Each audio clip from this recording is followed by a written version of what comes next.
नमस्कार दोस्तों, ये video editorial compilation for mains का पार्ट है। आप प्लेलिस्ट में जाके एडिटोरियल की वीडियोस पेपर वाइज और टॉपिक वाइज देख सकते हो। और अगर आप दिसंबर 2019 के बाद की वीडियोस को देखना चाहते हो तो वीडियो के नीचे मौजूद ज्वाइन बटन की सहायता से आप मेंबरशिप को ज्वाइन कर सकते हो। चलिए डिस्कशन स्टार्ट करते हैं। आप जीएस पेपर 3 के इस टॉपिक से आर्टिकल को रिलेट कर सकते हो। Ease of doing business index जारी किया जाता है हर साल वर्ल्ड बैंक के द्वारा। विभिन्न देशों को रैंकिंग दी जाती है इस आधार पर कि किस देश में बिजनेस करना कितना आसान है। फॉर एग्जांपल, अगर चाइना में बिजनेस करना ज़्यादा आसान है एज कंपेरिजन टू इंडिया, तो इस इंडेक्स में चाइना की रैंक अच्छी होगी इंडिया के अपेक्षाकृत। 10 पैरामीटर्स के आधार पर ये इंडेक्स पब्लिश किया जाता है। कौन से वो 10 पैरामीटर्स हैं? Construction permit, getting electricity connection, trading across borders, paying taxes, resolving insolvency, enforcing contracts, starting a business, getting credit, protecting minority investor और सबसे लास्ट में रजिस्टरिंग प्रॉपर्टी। इस बार यूपीएससी के द्वारा प्रीलिम में क्वेश्चन भी पूछा गया था ease of doing business index के पैरामीटर्स पर आधारित। फिलहाल हमारा कंटेस्ट देखो ये है। 2019 का जो ease of doing business index publish किया गया, इसमें इंडिया की रैंकिंग इंप्रूव हुई है। पिछले साल हमारी रैंकिंग इस इंडेक्स में थी 77 और इस साल हमारी ranking ease of doing business index में घटकर हो गई है 63। कहने का मतलब है बिजनेस करना इंडिया में अब और ज़्यादा आसान हो गया है। अगर देखो पिछले 5 सालों के ट्रेंड पर हम नज़र डालें तो 2014 में इंडिया की रैंकिंग थी 142 और उसके बाद इंडिया ने बहुत तेज़ी से इम्प्रूव किया है इस इंडेक्स में। तो जिस हिसाब से फिलहाल इकोनॉमी में स्लो डाउन चल रहा है, आप कह सकते हो इकोनॉमी के दृष्टिकोण से ये अच्छी खबर है।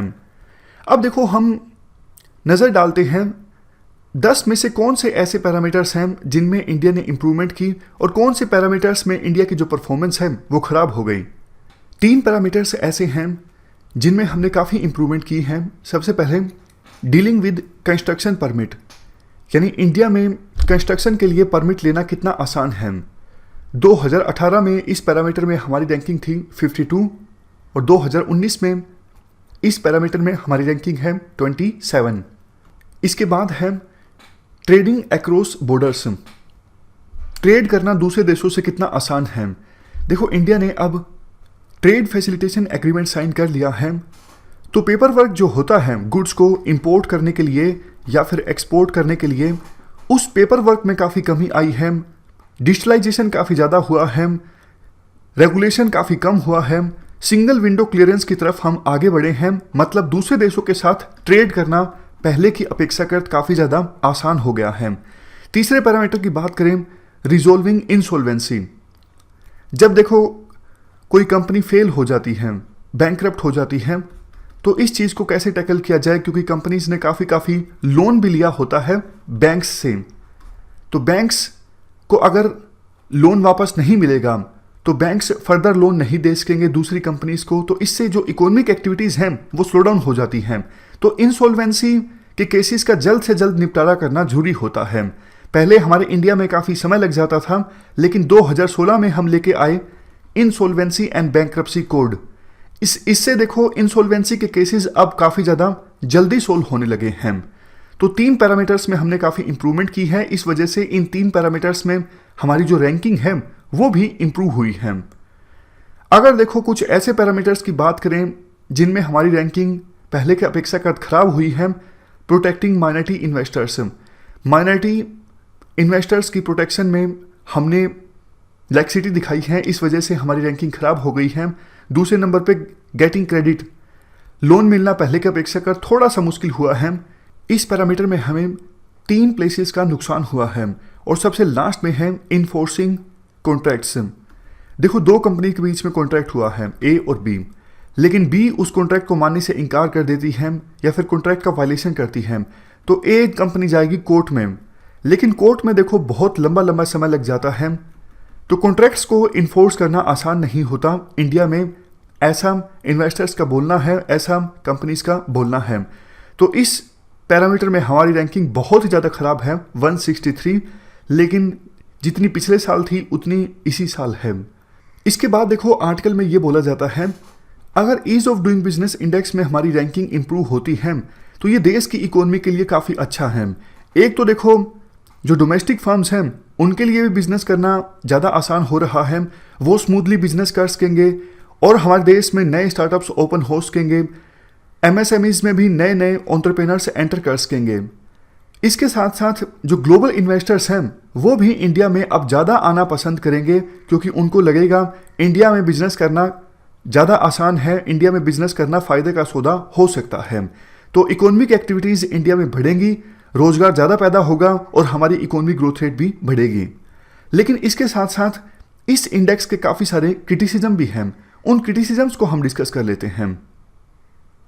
सबसे पहला क्रिटिसिज्म है पॉलिटिकल इन्फ्लुएंस। कुछ इकोनॉमिस्ट ऐसा आरोप लगाते हैं कि पॉलिटिकल इंटरफेरेंस काफ़ी ज़्यादा होता है इस इंडेक्स को प्रिपेयर करने में। कुछ देशों के जो लीडर्स हैं वो इस इंडेक्स की रैंकिंग को इन्फ्लुएंस करने की कोशिश करते हैं। उसके बाद दूसरा क्रिटिसिज्म ये है सैंपल साइज जो है इस इंडेक्स का बहुत छोटा है।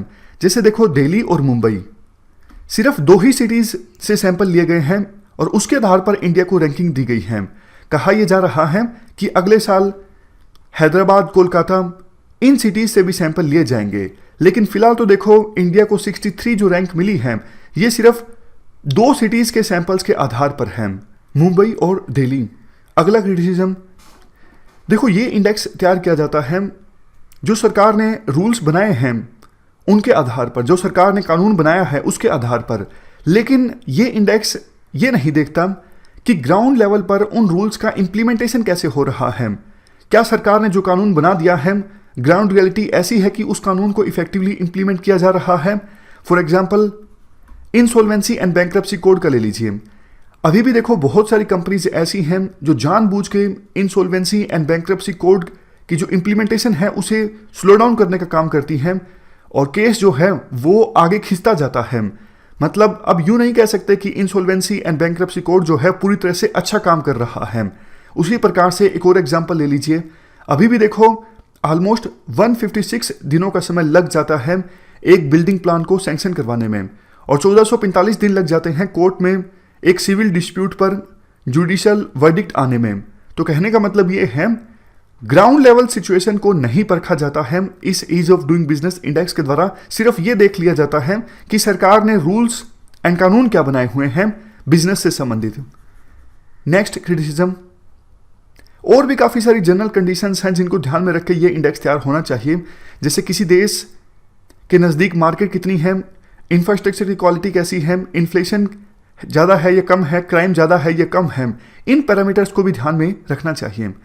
नेक्स्ट क्रिटिसिज्म, कुछ देश देखो क्या करते हैं, ease of doing business index में रैंकिंग प्राप्त करने के लिए गेम खेलते हैं। मतलब थोड़ा बहुत अपने रूल्स एंड रेगुलेशन को चेंज कर दिया और उनको उसी के हिसाब से बना दिया जिससे कि ease of doing business index में ज़्यादा अच्छी रैंकिंग प्राप्त हो सके। लेकिन वही बात जो हमने पहले डिस्कस की, ग्राउंड लेवल पर कुछ चेंज नहीं किया जाता है।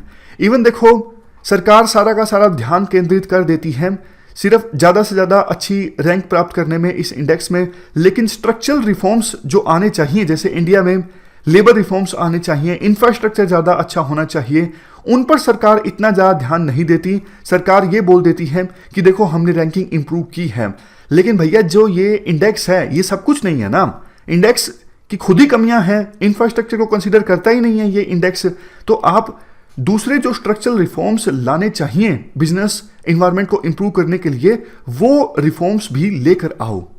लास्ट में कंक्लूजन में ये कहा जाता है, देखो अगले साल इस इंडेक्स को प्रिपेयर करने के लिए कोलकाता और हैदराबाद इन सिटीज के सैंपल्स भी लिए जाएंगे और यहां पर स्टेट गवर्नमेंट का रोल आ जाता है, क्योंकि देखो 10 जो ये पैरामीटर्स हैं जिनके आधार पर ये इंडेक्स पब्लिश किया जाता है, हर एक पैरामीटर को इंप्रूव करने में सेंट्रल गवर्नमेंट का रोल नहीं होता। कुछ पैरामीटर्स ऐसे हैं जिनमें इंप्रूवमेंट तभी हो सकती है अगर स्टेट गवर्नमेंट साथ दें।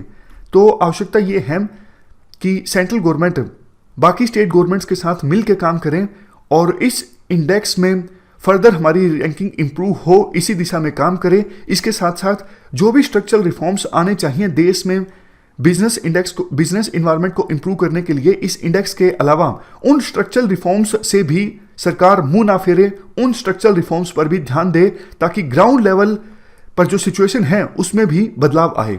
तो ये पूरा इंडेक्स हमने डिस्कस किया ease of doing business index के बारे में। इस डिस्कशन में फिलहाल इतना ही है। Thank you very much for discussion.